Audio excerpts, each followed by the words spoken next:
Hello students, welcome to social science toppers. இந்த வீடியோவில் நம்ம என்ன பார்க்க போகிறோம் அப்படின்னா, லாஸ்ட் பப்ளிக் எக்ஸாமில் சோஷியல் சயின்ஸில் சென்டம் வாங்கின ஸ்டூடெண்டுடைய அந்த ப்ரெசன்டேஷன் தான் பார்க்க போகிறோம். ஸோ நல்லா கவனமாக பாருங்கள். ஸோ ஃபஸ்ட்டு நம்மளுடைய சோஷியல் சயின்ஸ் ஆன்சர் ஷீட் எடுத்த உடனே நமக்கு என்ன இருக்கும் அப்படின்னா மேப்பு தான் இருக்கும்.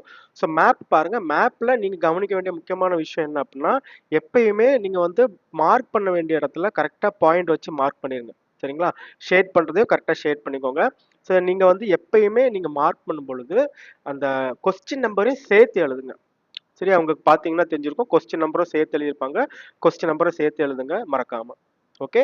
ஸோ அடுத்து வந்து பார்த்தீங்கன்னா 1 மார்க்கில் வந்து நான் ஆல்ரெடி சொல்லியிருப்பேன். என்னன்னா, நீங்கள் வந்து சூஸ் த பெஸ்ட் ஆன்சர் மட்டும் இல்லாமல் assertion reason, choose the correct statement, pick the order note, இந்த மாதிரி கொஸ்டின்ஸையும் தெளிவாக படித்து வச்சுக்கோங்க அப்படின்னு சொல்லியிருந்தேன். ஸோ அதே மாதிரி இந்த 2025ல அசர்ஷன் ரீசன்ல இருந்து ஒரு கொஸ்டின் கேட்டிருந்தாங்க. ஸோ இவங்க அது படிச்சதுனால அது ஈஸியாக அட்டன் பண்ணியிருக்காங்க. சரிங்களா? அடுத்து வந்து பார்த்தீங்கன்னா டைம்லைனில் பார்த்தீங்கன்னா இவங்க ஒரு ஈவெண்ட் எக்ஸ்ட்ரா எழுதியிருப்பாங்க.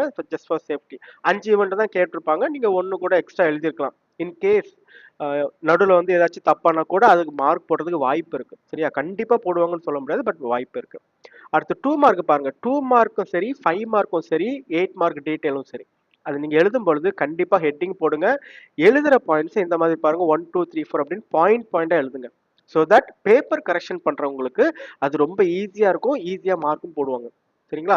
ஸோ எப்பயுமே இதை ஞாபகம் வச்சுக்கோங்க. பேரா மாதிரி எழுதுறாதீங்க, பேராகிராஃப் மாதிரி ஜஸ்ட் இந்த மாதிரி பாயிண்ட் எழுதுங்க. அது 2 மார்க்கும் சரி, 5 மார்க்கும் பாருங்க. 5 மார்க்கும் பார்த்துங்க ஹெட்டிங் போட்டு இந்த மாதிரி தான் பாயிண்டா எழுதியிருப்பாங்க. ஸோ அதை கரெக்ஷன் பண்றவங்களும் ரொம்ப ஈஸியா இருக்கும். சரிங்களா? ஸோ அதே மாதிரி 8 மார்க்கும் அந்த மாதிரி தான் பண்ணியிருப்பாங்க பாருங்க. 8 மார்க்கும் பாருங்க, ஹெட்டிங்லாம் கரெக்டாக போட்டிருக்காங்க. அண்ட் இருக்கிற பாயிண்ட்ஸை தெளிவாக தனித்தனியாக பாயிண்டா எடுத்து எழுதியிருக்காங்க. Okay.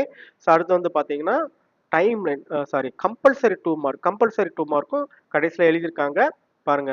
First point correct, second பாயிண்ட்டும் தப்புன்னு சொல்ல முடியாது, ஓரளவுக்கு கரெக்ட் தான். சரிங்களா? நீங்க வந்து எதனால இதுக்கு ஃபுல் மார்க் போட்டிருக்காங்க அப்படின்னா, அவங்களுடைய ப்ரெசன்டேஷன் பாருங்க. முன்னாடி இந்த ப்ரெசன்டேஷன் முன்னாடி எல்லா கொஸ்டினுக்கும் ஃபுல் மார்க் வாங்கியிருக்காங்க. ஸோ கரெக்ஷன் பண்றவங்களுக்கு இதுல மார்க் கம்மி பண்ணணும் அப்படின்னு தோணலை. ஸோ நம்ம வந்து நம்மளுடைய ப்ரெசன்டேஷனை எப்படி வச்சுக்கணும் அப்படின்னா, இந்த மாதிரி தான் இந்த கரெக்ஷன் பண்றவங்க மார்க் வந்து கம்மி பண்ணக்கூடாது அப்படின்னு அவங்க மைண்ட்ல வர்ற அளவுக்கு நம்மளுடைய ப்ரெசன்டேஷன் கொடுக்கணும். அப்படி நீங்க ப்ரெசன்டேஷன் கொடுத்தீங்க அப்படின்னா கண்டிப்பா நீங்களும் சென்டம் வாங்கலாம். சரிங்களா? இந்த பிடிஎஃப் உங்களுக்கு வேணும்னா நம்மளுடைய டெலகிராம் சேனல்ல இந்த பிடிஎஃப் கொடுத்துருப்பேன். அதை நீங்க டவுன்லோட் பண்ணிக்கலாம். ஓகே. நீங்களும் நல்லா படிச்சு 100 அவுட் ஆஃப் 100 வாங்குறதுக்கு என்னுடைய வாழ்த்துக்கள். தேங்க்யூ.